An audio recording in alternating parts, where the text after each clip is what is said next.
Welcome in Enhancement Shaman PvP guide. If you want to top DPS and killing blows charts every time, you're in the right place. Enjoy. Alright guys, on the left side we're going to go for the lava burst, which is just a prerequisite for the earth shield and stuff like that, so but also gives us another charge of elemental blast, which is also good. Earth elemental, just a nice defensive cooldown that also increases our health by 15%. Earth shield, pretty self-explanatory. This is quite good. Maybe the passive healing is not that great, but on top of that it also increases our overall healing by 20%, which is quite great. And elemental orbit allows us to basically casts have two shields on us, so earth shield and lightning shield, which basically means more healing and more maelstrom weapon. Middle tree, we're gonna go of course astral shift. In here I usually take plains traveler for BG because it increases the duration of our defensive cooldown and reduces the cooldown by 30%, by 30 seconds, so you know you have it more often for longer periods of time. Wind shear interrupt must have. In here spirit orb, this is great because basically it gives us 20% damage reduction and some additional movement speed. So we do spend quite a lot of time while Ghost Wolf, you know, while chasing people and stuff like that, and it's good for rogues or feral. When they open you are pretty much prepared for it, and the damage is reduced by 20%, so it's kind of a nice defensive cooldown if you know how to use it preemptively. Then we go for capacitor totem, pretty self-explanatory, AoE stun. Tremor totem, fear immunity, also good. In here we have two choices, but I usually go for Warcraft totem, just allows me to chase people more easily or just keep them steady, or just basically keep them steady when I want to run away. Next up, Nature's Guardian, pretty good. Every 45 seconds heals us for 20% of maximum health every time we go. We are brought down below 35, so nice defensive cooldown, which is basically used automatically. Improved lightning bolt, damage of lightning bolt by 20%. We don't really use lightning bolt that much, but only for bursting with certain cooldowns, but we're going to get to that later. But the damage boost is nice overall. Nature swiftness, nice oh shit button if we need to heal or just shoot some additional spell from afar instantly. Thunderstorm is just a prerequisite for the lightning lasso, but it's also good because when we are stunned we can just shoot people away. And yeah, it has some nice use as a knockback overall, so nice to have. And lightning hour, so usually you would say that if you're a melee you don't really need that spell, but it's good for gap closing. For example, if hunter disengages and stuff, or some mages blinks and stuff like that, you know, you can just keep them steady and deal damage in the meantime while you just run away to them and just start popping your burst right away. So great spell. And the right side, we of course pick Frost Shock to increase our slow capabilities. Maelstrom weapon is automatic.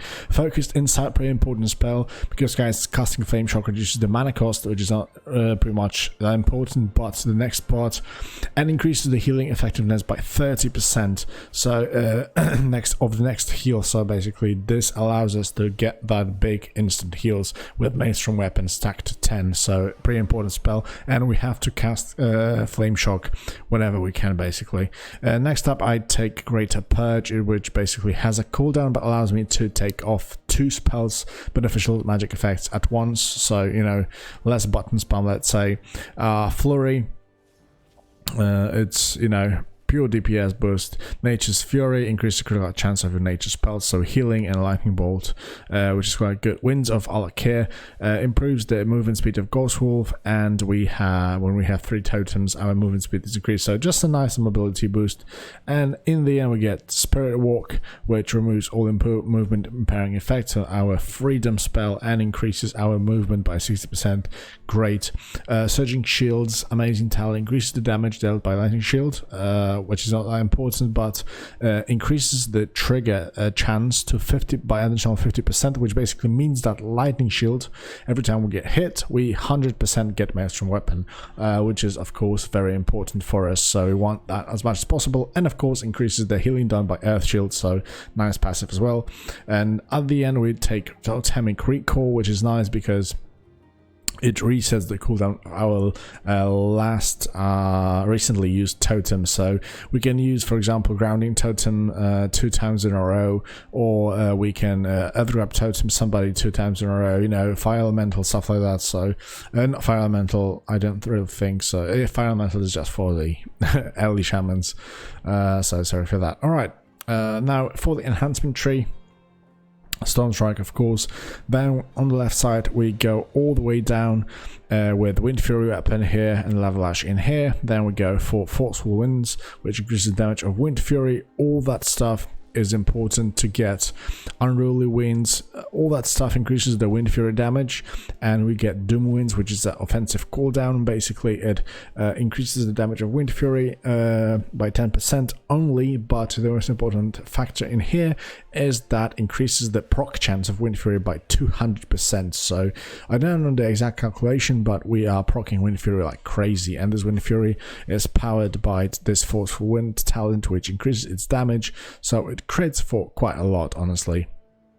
So this is a very good talent, especially connected with Spirit Wolves, which increases our physical damage and also procs Maelstrom all the time. The damage is not that significant, but you know, the Maelstrom generation and physical damage increase is quite important. So those two cooldowns are on the same timer, so I like to combine them together.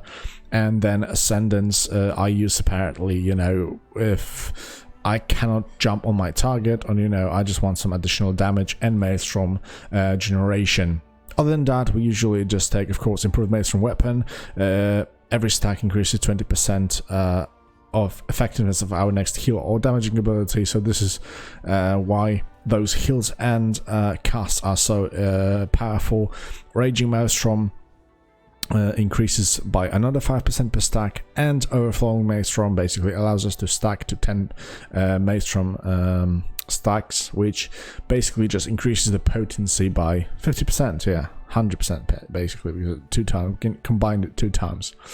Then Crash Lightning, yeah, I don't really use it that much.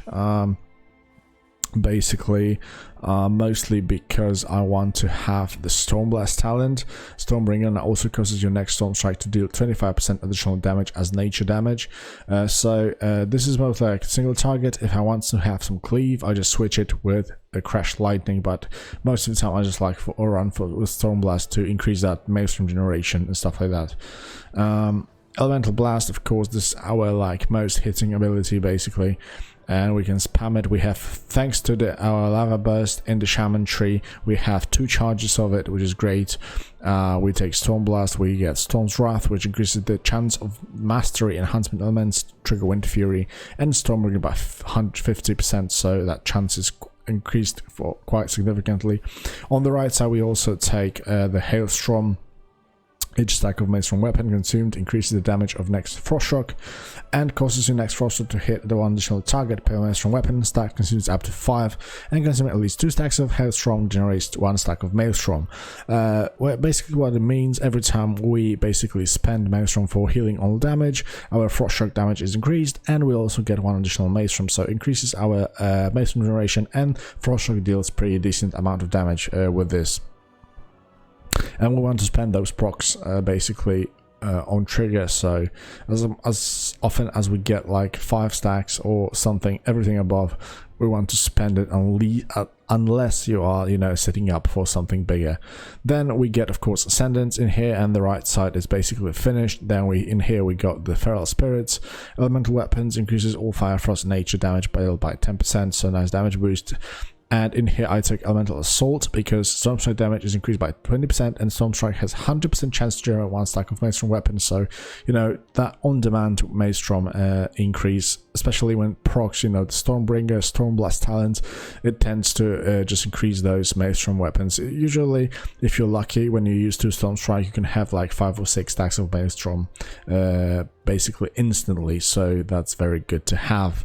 And the last but not the least, one of our most damaging ability basically, which is Primordial Wave, which has 2 uses, because this spell when used allows us to cast increases the damage of our lightning bolt and it also will hit everybody with flame shock, so we can spread some flame shock with the lava lash hit and then use this to AoE, to big AoE damage. The thing is that for single target is also quite important, but we need to take the Primal Maelstrom because Primal Wave generates 10 stacks of Maelstrom instantly, so we can have on-demand heal if we need to with 10 stack Maelstrom, which basically, if you have all things lined up, it will basically almost heal us to full health with crit chance when it crits.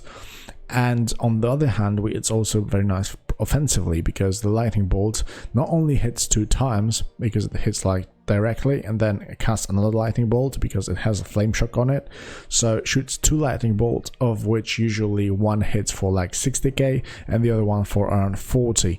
If this shit crits, we can hit for like 200k, so the damage is no joke basically. And if you can combine it with like 10 stack Maelstrom Elemental Blast and then follow it up with Primal Wave Lightning Bolt, usually you can 100-0 anybody without any cooldowns, so very, very potent stuff. So yeah, that's how the bull looks like. In PvP, I'd say Grounding Totem for those casters, Swelling Waves, because we do rely heavily. We have only one defensive cooldown, which is basically Astral Shift, and it's on pretty long cooldown. We can use it while stunned, and so in the combat we basically rely on our healing, so Swelling Wave is basically amazing. If we heal for like 200k crit, then it will follow up with 100k healing after 3 seconds, so great stuff.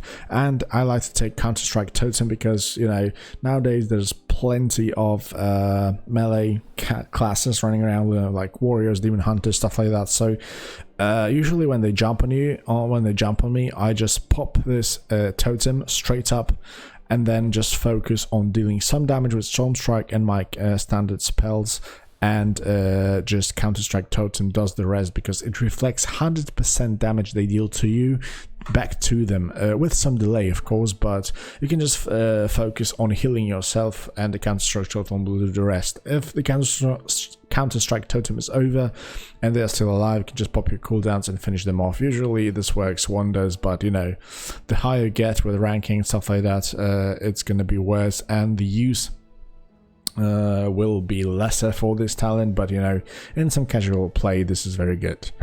Right, so that will be it for the talents. Let's go for some showcase now. Okay guys, so like I said, the most like basic rotation for us will be just casting Flame Shock, going on the target with your charge, or like I said, when I'm going from afar, so I use Flame Shock, then I use Lightning Lasso straight up just to, you know, get some damage. Maybe they trinket, maybe they not, and then just Storm Strike, you know, standard stuff. I don't really have luck with that Maelstrom. You know, usually it's faster also because you get some damage, so your Lightning Shield will generate more Maelstrom. And when we get to 10 stacks, we just use Elemental Blast. As you can see, 100k damage straight up like that. Sunder is great, but I like to keep it, not use it straight away for some casts, or when I like to, you know, break some important spell that is not interruptible and stuff like that, like, you know, if it's a Fury for monks and stuff like that. Yeah, but let's take a look at the healing we can get with this. Straight up, 8 stacks. We're waiting for 10 stacks.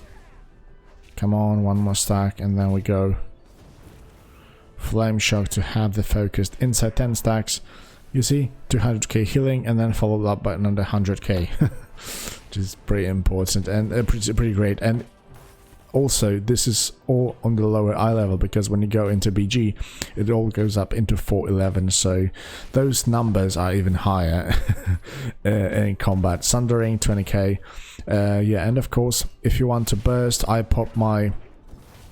Let's use this, and just I'm going to show you. Then I use that Flame Shock. Send my wolves in the meantime, then pop my Doom Winds, and look on how fast the stacks will go. 10, almost.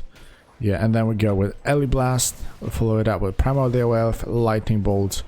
Yeah, 54 and 34, but like I said, this is on lower item level, so usually it goes up to like 90k, and 60 on the lightning bolt. So yeah, that's how the basic rotation looks like. Of course, we want to use our Bloodlust for more burst. We're going to use Ascendance. Ascendance is also pretty nice when you pop it.